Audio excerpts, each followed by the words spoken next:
مجھ کو نہ اپنا ہوش نہ دنیا کا ہوش ہے، بیٹھا ہوں مست ہو کے تمہارے جمال میں، تاروں سے پوچھ لو میری روداد زندگی، راتوں کو جاگتا ہو تمہارے خیال میں۔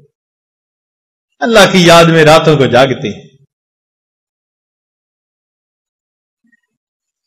تیسرا سبب جس سے انسان کا دل زندہ ہوتا ہے، الاستغفار، استغفار پڑھنا۔ ہمارے مشائخ فرماتے ہیں 100 دفعہ صبح 100 دفعہ شام، یہ کم از کم ہے، ورنہ 200 مرتبہ صبح 200 مرتبہ شام پڑھے۔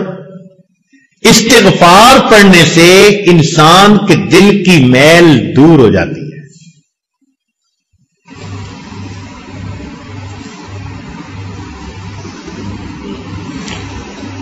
عائشہ صدیقہ رضی اللہ تعالیٰ عنہ نے روایت کی نبی علیہ السلام سے کہ طوبی لمن وجد فی صحیفتہ استغفارا کثیرا، مبارک ہو اس کو جو قیامت کے دن اپنے نامہ اعمال میں کثرت کے ساتھ استغفار لکھا دیکھے گا۔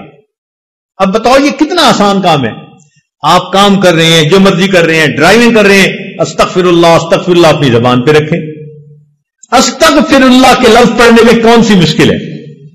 آپ اس کو 1000 دفعہ پڑھ سکتے ہیں، یا تو پورا پڑھیں، استغفر اللہ ربی من کل ذنب واتوب الیہ۔